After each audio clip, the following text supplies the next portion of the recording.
сарматтар мен сарматтардың жаңа шаруашылығын және діннің сенімдері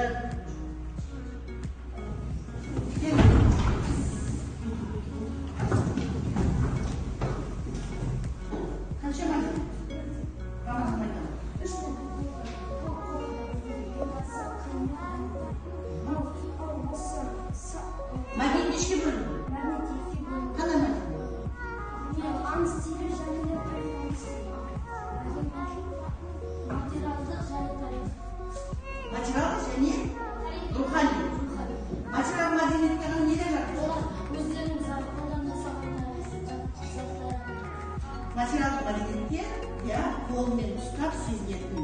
Рухани мәдениетте біздің мысал келтірсек, көзбен салт-дәстүріміз, атқамінеріміз, мақал мәтелдеріміз бар, рухани мәдениетте жатады. Міне балалар, үй тапсырмасы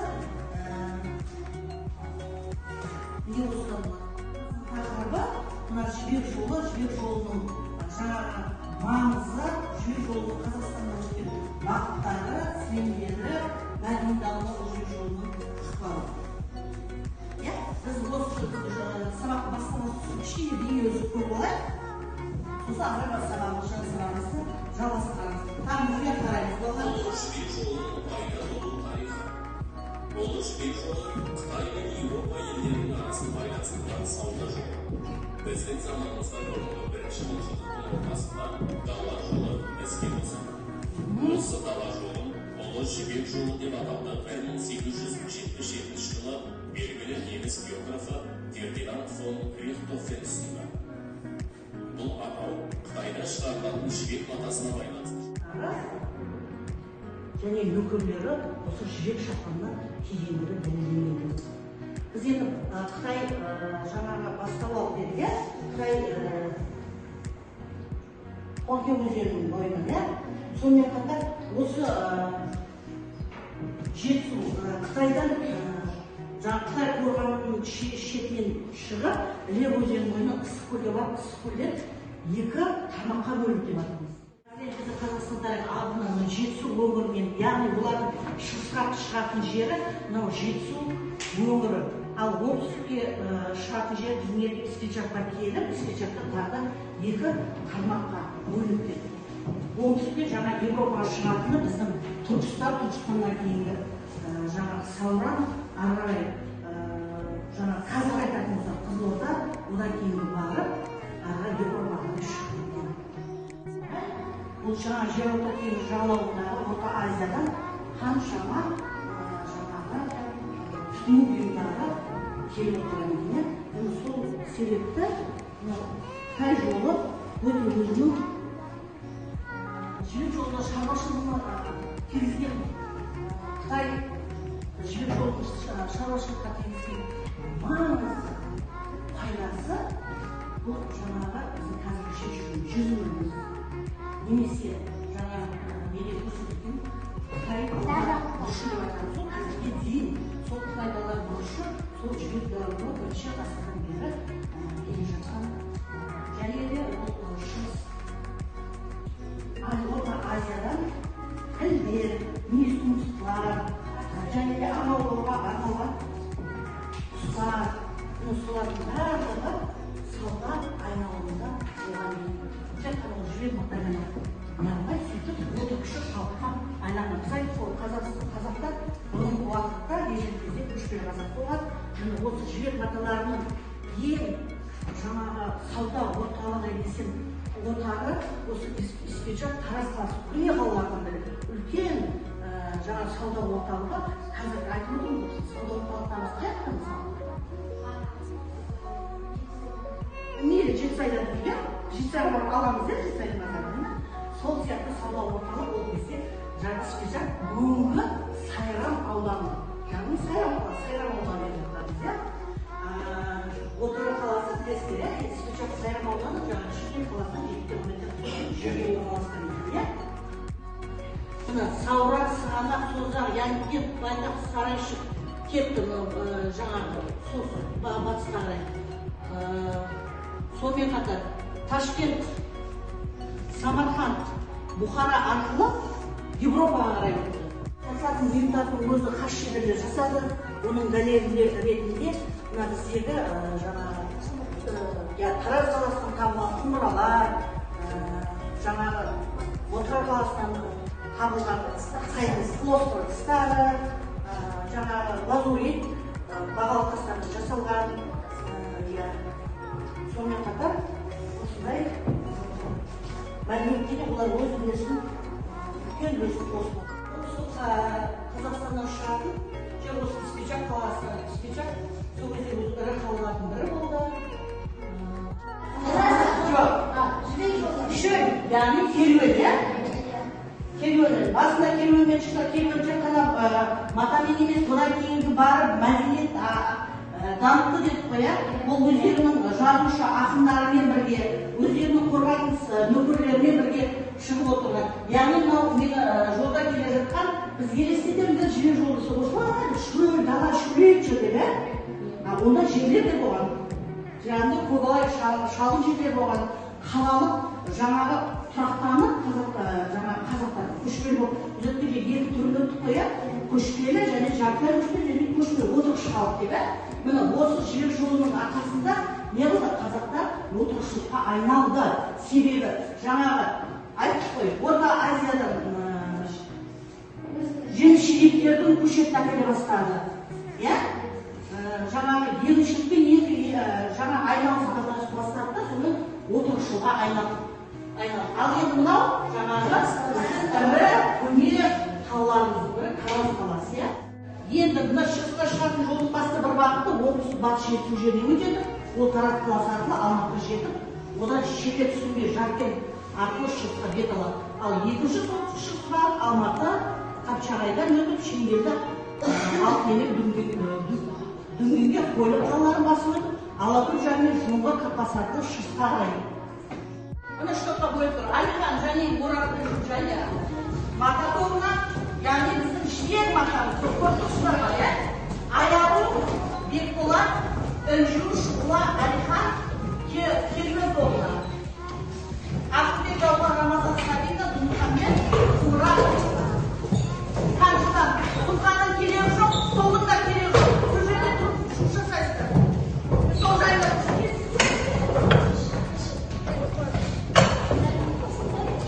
мынаны орындауға сіздерге 2 минут уақыт береді. Анау жаңа шығарып қойшы өздері. Соның керегі жоқ. Сіз ұйымдастырып жүрсіз. Ол 2 минут уақыт Нұрдәулет ағай.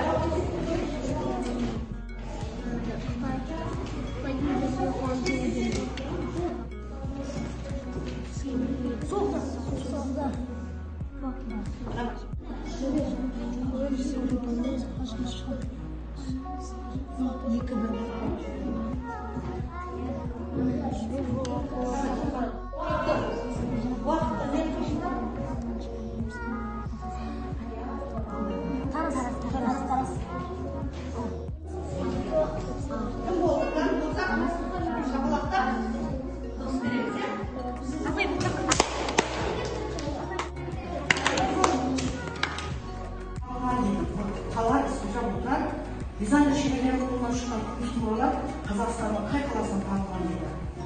А. Тараз қаласынан. Жібек жолының 3-ші тармағы Қазақстанның қай қаласынан шықты дейді? Тараз. Жасы дұрыс. Дұрыс. Бұл енді жаңағы көшпелімен әрі тез түрде беріңіз сіздерге. Енді біздегі керуен жолына, керуен жолы.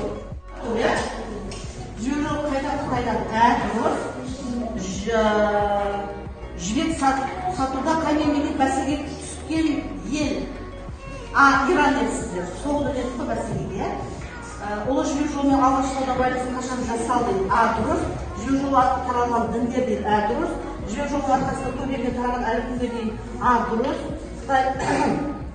Б. Дұрыс. Дизайнер қолынан шыққан. Дұрыс. Жібек жолының 3-ші тармағы Қазақстанның 3-ші тақырыбының қай қаласынан өтті дейді?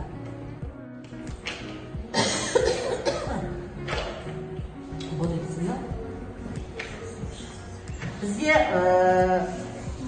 Матаковында Сіздер сұрасыңыздар ма?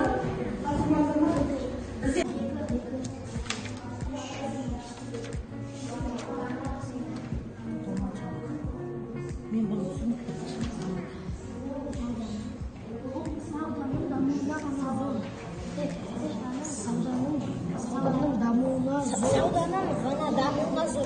Сауданың ғана дамуына зор. Дамуына зор.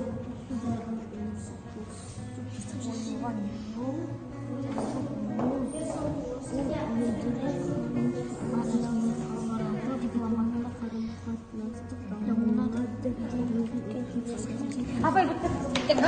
Олай мағалай. Жарайсыздар, Мұратов, керемет.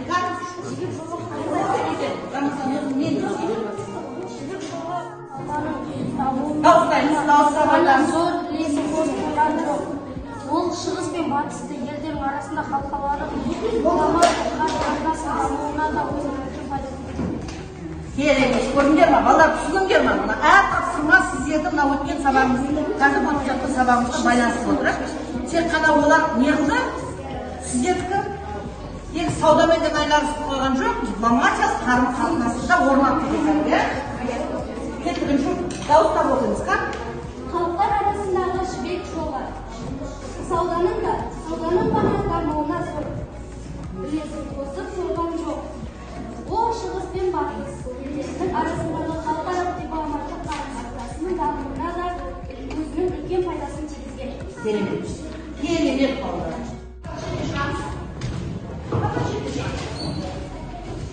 Камерамызды сәл беріп. Қан қол көтеріп, қолын серіп алайық, қане? Кім нұтарқа қой жеріміз.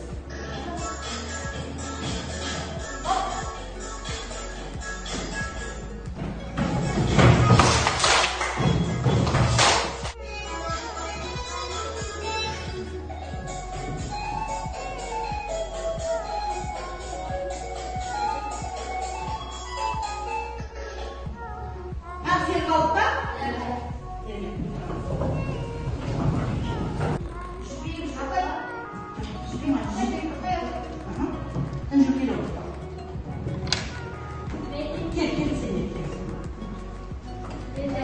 Басында көбелек жолда ұшып бара жатқан кезде ол қуыршаққа айналатын, ағашқа жетіп қуыршаққа айналады. Оны Қытайдағы адамдар көріп, сол қуыршақтарын жинап, сол қуыршақтарын иіріп, маталарына жібек мата жасайды. Және жібек матасынан көйлек жасап, соны адамдарға сатады. Жақсы, бір үш оқушымыз тыңдайын, әңгімесін. Көбелек ұшып жүріп қуыршаққа айналады. Соны адамдар көріп, сол матасынан жібек матасын жасайды. Яғни, міне, біз жібек несін шығаратын құт мынау. Бұл неге қорқын еткен? Мына ауламыздағы жапырақпен қоректенеді. Біз кешеге дейін, біз егеменімізді алғанға дейін, біздің совхоз, колхоз кезімізде осындай жаңағы жантүркіні беретін әр отбасыға өсіремін, жасаймын дегенде, соны кішкене ғана берсе, оны үлкен бөлмеде асырайды. Үлкендігі міне осындай 5 сантиметрге дейін баратын, міне аппақ қана осындай құрт өзінің шешкен кезінде өздерінен не шығарады? Жібек шығарады. Халықаралық деңгейде олар сатылып шығарғанмен, олар өндіретін өнімді өте құпия сатады. Қытайдан еш шығармаған екен. Бірақ сонда да Қытайдан алып шығуға тура келді. Жаңа соғдың мемлекетін айтып қой, алып шықты. Оның қалай алып шықты? Құраймен жаңаға әйелдердің шаштарының арасына алып шығып, Византияның соғдың мемлекетін өндіріп, соғдың мемлекеті тіпті Қытайға бәсекелес болып келген. Ол өзінің жаңағы Қытайдың ортасында өзінің жібек сататын отарына жаңағы ашқан. Одан кейін Жапонияда Нара қаласында да үлкен өздерінің сол орталықтарын ашып, соғдың мемлекеті Қытайдан өсіп келген. Ал кеттік. Енді біз осы тақырыпқа байланысты тағы да біз бір топтық жұмыс бар бізде. Топқа барамыз.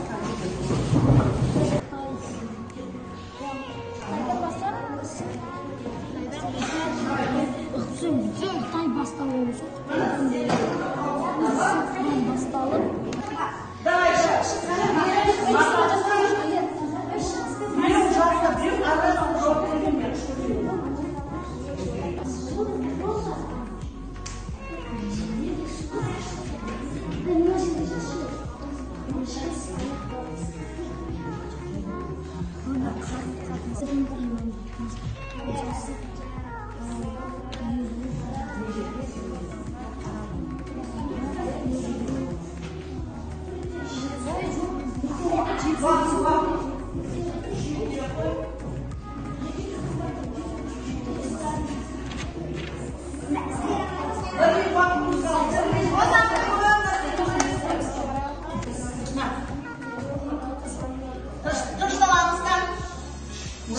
Жібек жолы ұсақ шығып бастады, жібек жолы дегеніміз ол себебі ол шығыс пен батысты байланыстырды. Ал мына жер шығыс, мына жер батыс. Ал мына жерде спичак болған, мына жерде сайрам болған, мына жерде сайрам болған, мына жерде Түркістан, мына жерде Жетісу. Иә, біздің картамызда көрсетіп берші мына жерде.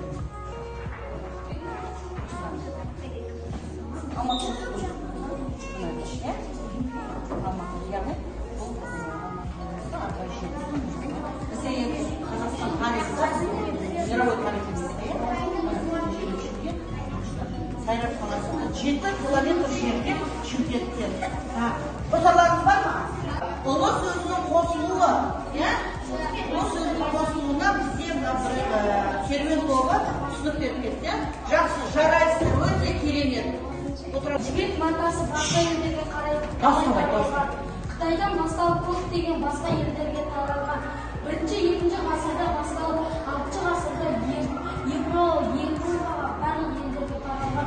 Ол жерде тек қана жібек жолы емес,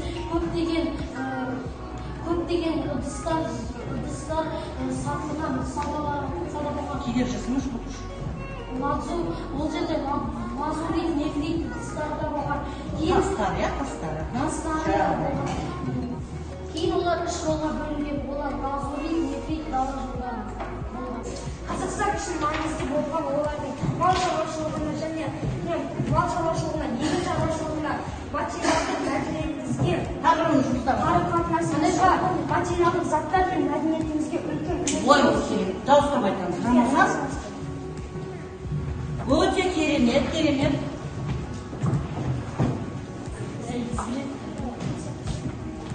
Рамазан, айта береміз. Тақырыптарыңыз қандай еді сіздердің? Ұлы жібек жолы біздің Қазақстанымызға қандай пайдасы тигізді? Қандай пайдасы тигізді?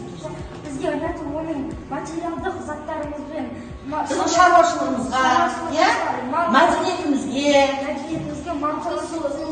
қарым-қатынасымызға Мына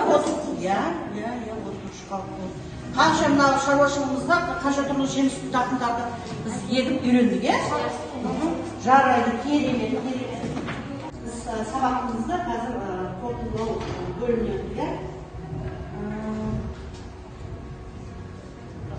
бірінші топтан, яғни мотор топтан. Ұлы жібек жолы қай жерден бастап, қай жерден аяқталды? Бағи өзенінен басталып, ыстық бұлақтан Қытайдың Бағи өзенінен басталып,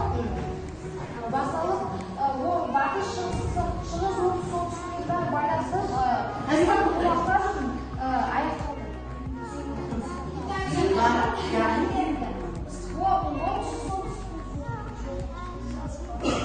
Шығыс батыстан бастап аяқталды. Саудада басты не болды? Саудада сіздерге сұрап бұрыштыққа. Саудадағы басты товар не болды? Жібек матасы. Жібекпен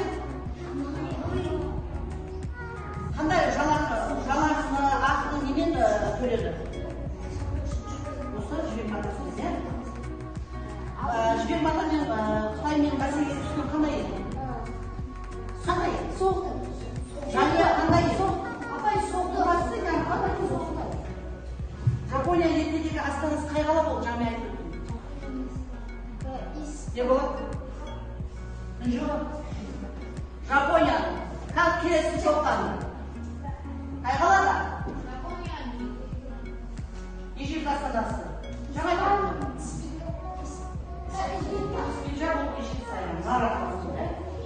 Екінші топ, жібек өндіру Жапонияда жеріне жандана бастаған. Қай ғасырда жандана бастаған?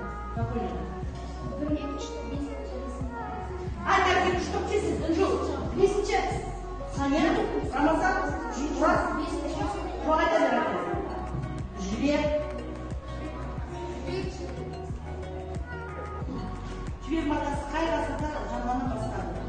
Ондай айтылар уже? Рамазан дұрыс. Керемет Рамазан. Неге қосылған екен? Бұл сөз неге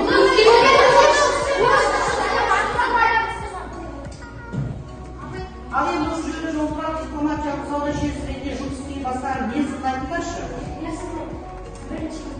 Дұрыс, Рамазан, екінші ғасыр, яғни Қытай императорының Уэлидің жол түзетуші жіберген елшісі неше жыл? Яғни бәсекеге түскен ел Соғды. ол 12-ші ғасырға ұлы жібек жолы бойында пайда болған қалалар. Пайда болған, сауда пайда болған қалалар. Дұрыс, сауда, сонымен қай ғасырда бәсекелі сауда жолы? 5-ші, 6-ші.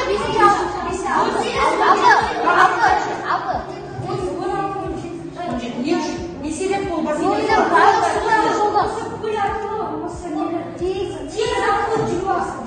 Және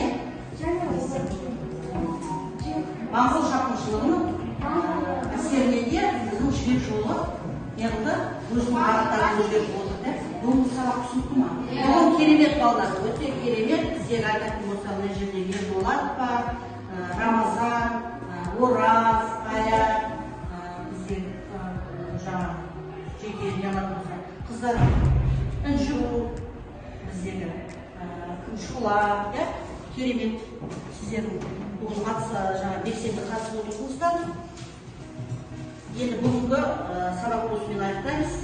Үйге тапсырма осы жібек жолының жаңағы сілемдері Қазақстанда бағыттары және біздің Қазақстанда өздері жаңағы көзіміз көргендей маңызды.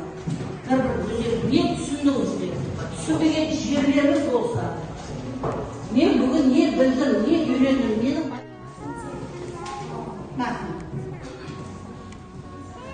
мынау тілек ағашы бар, бір емес екі тілек ағашы, мынау ол жағындағы біз өзіміздің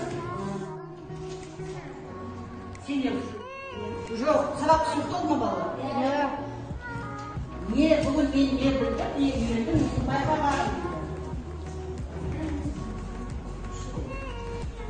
Үйге тапсырманы түсіндіңдер ғой, ә? Осы жібек жолына 5-ші сынып, ә? 25 тест сұрап келеміз. Өздерің білесіңдер, ә?